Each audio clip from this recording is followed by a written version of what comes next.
for joining us here today on the second of our food series events. Today we will focus on food literacy and unearthing the knowledge gap around food. So that's the focus of our talk this afternoon. When we launched our food series, which we launched last April, it was really about, I suppose, creating an open forum about starting a serious conversation around food in Ireland, making a decision around the food we buy and trying to make sure that the decisions we make are informed and that they're good for us as a person, that they're good for the planet and they're good for our pocket. It's not always an easy thing to do. So that's just the point I wanted to illustrate in relation to this. Ladies and gentlemen, within our borders, a crisis is developing, and as a society we are failing to address this mounting problem. Obesity within our country is on the rise, and it is estimated that by 2025, 37% of Irish women and 38% of Irish men will be obese. Irish men already have the highest body mass index of any European country, and this is considered the most accurate representation of somebody's physical state. These numbers have real-world consequences to each and every person who is affected by these. Now, those are the figures for the adults, and these are people who grew up in an Ireland where obesity was a rare sight and it wasn't commonly seen around out in the streets. So one must pose the question that what will today's youth be like in 10, 15, 20 years time when they grow up in a world where obesity is commonplace and bad dietary practices and unhealthy eating is the norm. We want to introduce compulsory practical food education. This will entail that every single student within our secondary schools has to partake in a weekly practical cooking class, and this will help them truly appreciate and comprehend the theoretical part of the course as well. Firstly, we interpret practical food education to be a hands-on approach to nutrition, food preparation and cooking itself. The use of the word compulsory is interesting. Ladies and gentlemen, we cannot deny that in today's society, most people do not like being told what to do. The word compulsory comes from the Latin root compulse, which means forced.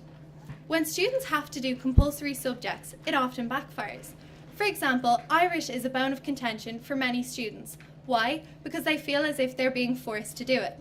If students are compelled to do practical food education in schools, it is likely that they will have less interest in it as a subject. In my opinion, students are hungry to learn, but they do not want to be force-fed. I strongly believe that the best place for practical food education is at home. There, parents can further strengthen the bonds they already have with their children. We are currently failing hundreds of thousands of children in Ireland by not extending that duty of care to what children eat and to what they are taught about what they are eating. Practical food education is an excellent idea. However, it is not reflective of the issues faced by our schools. If we have a precious resource such as teacher time, is that the best use of that time teaching people how to split the atom, teaching people how to program for the AI of the future, or teaching them how to peel one of Gráinne's carrots? What's more, experts predict Ireland has the potential to become the most obese nation in Europe. What a journey we have made as a nation, from famine to feast to fatality. Home economics will not become compulsory, but it will be compulsory for schools to offer a curriculum. The new home economics curriculum will be implemented this time next year for first year students starting in second level school. Our job in Junior Cycle for Teachers is to work with the teachers, to upskill the teachers, to train the teachers on all of this change. You may have heard as well that well-being is being introduced as a formal element of the new Junior Cycle curriculum, 400 hours across the 3 years of Junior Cycle. Home economics will actually be 200 hours of class contact time across the 3 years. The well-being programme will be 400 hours, which will be double it, and home economics will be able to feed into the well-being programme as well that schools put in place.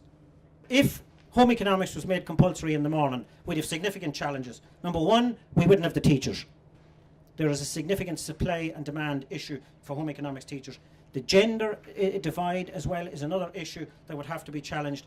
And 1 hour classes, a lot of schools are moving to 1 hour classes now, and home economics teachers will tell you that 1 hour is not enough time to teach home economics. Thanks. So obesity is more than a human problem. Next week I'm going to Malta to talk to vets about obesity in pets, and most of the pet owners are the same shape and have the same level of activity as their pets. And a little bit of me wonders if obesity isn't like global warming at an individual level, because it's so multifaceted. The problem is, and we know this, obesity tracks from childhood, and population obesity adult-wise has doubled in the last 25 years, but childhood obesity has trebled over the same time. This is Augustus Gloop in 1971 on the left-hand side, and then Augustus Gloop in the remake 2005 is a different shape. So I think the extreme end of obesity in kids has also followed a similar pattern. That's a schoolyard in Finland. They all cycle to school. Ask them what do they do when it's minus 18 degrees, and they say, well, you'd have to cycle, then you couldn't get driven. This is Cabinteely Community School the following week at exactly the same time. We need to do things differently. So one we've just recovered from at this stage, and I was almost feeling the electric picnic vibe when I came in here today. So I suppose when this was brought up at board level, there was a few eyebrows raised. But for us, I suppose it's looking at platforms where we can tap into as many people as possible. And I suppose something like a music festival, you're probably going to hit an audience that are not your typical maybe farming farmers, or so it's more of a general public audience, and that's the type of people we want to try and educate. At Electric Picnic, we had comedians, we had singers who were getting the message out there about farming and about the industry. We also had workshops where we linked up with Teagasc, looking at how we use resources from the forest. We had workshops around bread making. So they're just some samples of the activities that we had at Electric Picnic over the 3 days. Also, we attended Bloom in the Phoenix Park this year. I'm sure many of you are familiar with Bloom. Again, it's quite an urban audience. So this year, AgriAware for the first year had a show garden at Bloom. So it was educating the attendees about the grass that the cows eat, right down to the milk they produce, and how we can use that in our diet and why it's important in the diet. So we had live cookery demos and workshops within the garden throughout Bloom as well. I'm head of education here at Airfield Estate, and here we are in an absolutely unique position that we're working right alongside a huge amount of students ranging from preschool up to adult. And we can use that position to look at the knowledge that they have about food. We asked them a multiple choice question at the beginning of their visit to try and establish a baseline of their knowledge before they went out onto the estate and learnt about all the milk and the eggs and the cereals that we have here. So the good news story, kids are really smart about milk. It's great. 99% know the milk comes from cows. They know that it comes from the udder. They say that it's healthy. They would have milk, almost 2/3 would have milk every day. And most would know that the amount that they should be having of their dairy products every day. So the next then, we looked at the eggs. 98% know that eggs come from chickens. That's good. Also ducks and quails. Very posh children who know about the quails. I wouldn't have known that. Interestingly with this, when we asked them if they would prefer, if they could choose whether they wanted to eat free range, organic, all that sort of stuff, all those types of eggs, 80% would choose free range and organic eggs. So it means that they also have an ethic kind of understanding of animal welfare and where food comes from and all that sort of stuff. And some people could be maybe cynical and say that that's from the marketing. But it is good to know that they're listening and that they take into account the welfare and the background and the ethics of food. Again, very interesting. Eggs are good for you. That's great. They're going to eat them. Do they know why? Not so much. Of the children that we asked again, they had real trouble identifying where they went into the food pyramid. So 31%, so a third correctly, were able to put them into the food pyramid, but actually 37% incorrectly put them into the dairy category as well. So there was, again, this disconnect as to what they understood or perceived eggs to be, how much they should eat, all that sort of stuff. Cereals, really not so good. We came up against a huge amount of resistance from teachers and pupils with regards to this, and that was because teachers and pupils don't like answering questions when they know that they don't know the answer. And it was really important for us to try and really push this, because we wanted to make sure that if they didn't know, why didn't they know, and where did their knowledge fall down? A non-answer was as good to us as an actual answer. So we had to explain the meaning of cereals to children. They weren't cereals in a box, they were plants in a field. So that's the first thing that we needed to do. Obviously didn't need to explain what milk and eggs were. And we also had to add an unknown category to this to make sure that to make sure that the children had an option of saying that they just didn't know. We do an awful lot of work with DESH schools in the locality, and we do a breakfast club with them, which would be the prime example of that. So getting them to understand where the egg comes from, they collect the egg, they go inside, they cook the egg, all that sort of stuff, and then they go, how do I open an egg?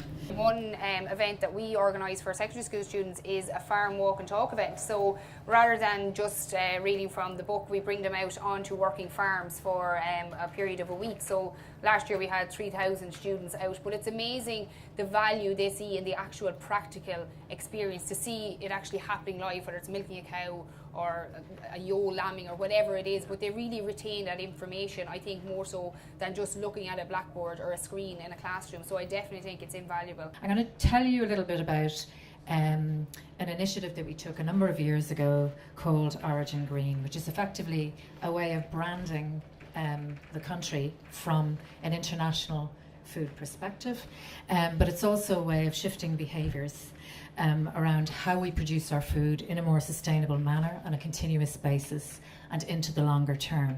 I'm from the Copenhagen House of Food, which was established 10 years ago, as you just said.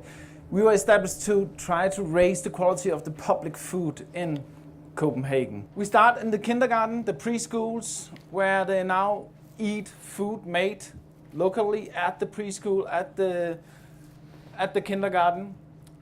We try to get the kids in the kitchen as well. And I just love this girl who's just having a blast cooking.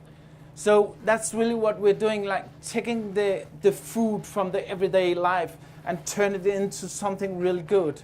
And always have like take for granted that is nutritional, that is organic. All the stuff we normally teach, we take for granted, and we just focused on the taste. We are branding it just like McDonald's and all those places. Humans are one of the weakest species on the planet biologically. In fact, we have no biological reason to be anywhere outside of Africa. And in terms of food, the human digestive tract is one of the least efficient digestive tracts of all animals on the planet, and we support this amazingly large brain, even in spite of that digestive tract inefficiency. The reason we can do this, the reason we were able to leave Africa almost 2 million years ago, the reason we're able to grow exponentially in brain size, is because we develop tools. And these tools allow us to overcome these inefficiencies and allow us to interact with the outside world in very unique and powerful ways. We should be foraging, we should be hunting, we should be fishing, we should be preparing food from scratch. These should be the kind of things that we are engaged in, if minimum once a year, if not on a somewhat regular basis, because it is through those acts completely from scratch that we reconnect with our past, our environment, one another, and ourselves. So when we think about food education, for a lot of people, they think, they look at chefs on TV and there's so many TV programs and they're wonderful. But is that really education, or are they really acting out of that, or is it more just an interest or a liking? Because it's very trendy out there. When it comes to educating chefs, what we're looking at is people that are willing to act and have a commitment, and that they're actually giving time to producing skills, passion, flair, creativity, and building up experience in this space. In 2015, we designed this Masters in Applied Culinary Nutrition for practicing chefs, for chefs that are out there already wanting to meet this need that their consumer was looking for. And the emphasis on this was in the application of nutrition. In 2015, I was fortunate to go to the first Food on the Edge, and these 4 chefs really, really inspired me. You probably know JP, the second in there from the left, JP McMahon, but the other 3 chefs, they're from the Nordic countries. And I want to introduce you now to these chefs and why they inspired me. Sasa, he really pushed a button here. He really made me wake up and say, look, chefs need to be going out into the farms. That is the future of chef education. Matt Orlando from Amas, that was the picture I showed you earlier on. You might have looked at that as wasteland. He saw that as a space that can be reincarnated as a farm. So he said, we need to be doing something about this now, not just waiting for things to happen. We need to be proactive. Christian, very highly acclaimed chef, is now running an organic farm and is the liaison between the farm and the kitchen. So as well as these chefs, you might be familiar with René Rezepi from the world famous and highly acclaimed four times best restaurant in the world. But he closed his restaurant last October. Why? This was the picture, some of the pictures I showed you earlier on. Again, we might think that's derelict, that's waste, not good for anything. This is going to be Noma too. I became aware of what schools in Northern Ireland were doing or not because they had no budget and scant knowledge, and had an idea that schools might benefit from something similar. But it had to be specific to a school year that's interrupted by 2 months in the summer holidays. At the time, I didn't have much experience of working with children, but with hindsight, I've discovered that chefs and children are actually very similar. And my husband is a chef, so I can say that. Except that children do ask lots more questions and don't pretend to know everything. Research keeps showing us that there's a huge connection between children and where their food comes from and how it is produced. Not only can cooking in schools help the next generation make better informed food choices, it's also where we can inspire them to be food entrepreneurs, restaurateurs, chefs, agri-food, bioscientists, food technologists, horticulturalists. If we look at it from a nutrient density perspective, flesh or meat from animals is a lot more nutrient dense than plants, fruits or vegetables. Even though they're fantastic, have a ton of things we need in them, they're mostly water, in many cases mostly sugar with fruits. But even within that context, flesh is the least nutrient dense part of an animal, right? The most nutrient dense part of animals are parts we typically don't eat in modern Western culture. In North America, we eat about 50 to 55% by weight of a pig and a cow. The rest of it gets tossed away or used for animal food or for other kind of products. So from a sustainability level and for how much input goes out to what we get out of it, immediately if we ate more the way our ancestors did, where hunters and gatherers in some cultures are eating up to 90 to 98% of an animal by weight, you can immediately change that argument. Look, there's a huge amount to take away. I'm in a little bit of a spin, to be honest. There's a huge amount of takeaways from this afternoon. I suppose just to touch on a few of those, I think it was fantastic to get the student voice at the start of the day. I don't think we always get the young voice, we don't always get the student voice. In the format that they did as well, a debate was interesting. I'm quite relieved that the majority do feel that food education should be on the curriculum and it should be compulsory. I suppose one thing I would say, and we do have to be careful with the language that we use with young people, there was definitely an allergic reaction to the word compulsory, so I think we have to take that in mind when we're communicating. The other part of that, I think it was very clear to me that implementing practical food education in all our schools is a big ask, it's a big challenge, and we've got to be practical about it. I think it's amazing to see what's happening in the new junior cycle, to see that food and health is really coming soon. It's action. I think we've talked a lot about food-related issues in this country, be it food waste, be it obesity, but I think we're starting to finally see action. I do think there's possibly an opportunity, and again, I think we're going to talk about a few of these things and maybe go away and think about these a little bit further. TY is a year, we talked a lot about junior cycle today, but I think TY, there's an opportunity in TY, and I know Donal O'Shea is working on some projects with the TY students, but maybe it would be a good thing to consider that the TY students each student in every school in the country should somehow spend a week or 3 days or whatever it is in a food-related business organisation, whether it's a farm or a gardener's place or a fast food restaurant or whatever, some food related business, just to get a better understanding of food and where food comes from, how we treat food, general food empathy all around. So I suppose the next thing is Donal O'Shea talked a lot about obesity. The statistics on obesity are really alarming. Not something that I don't think anybody is proud of. For sure action is required, and as I said, we have a lot of reports about obesity, but now we have to kick into action.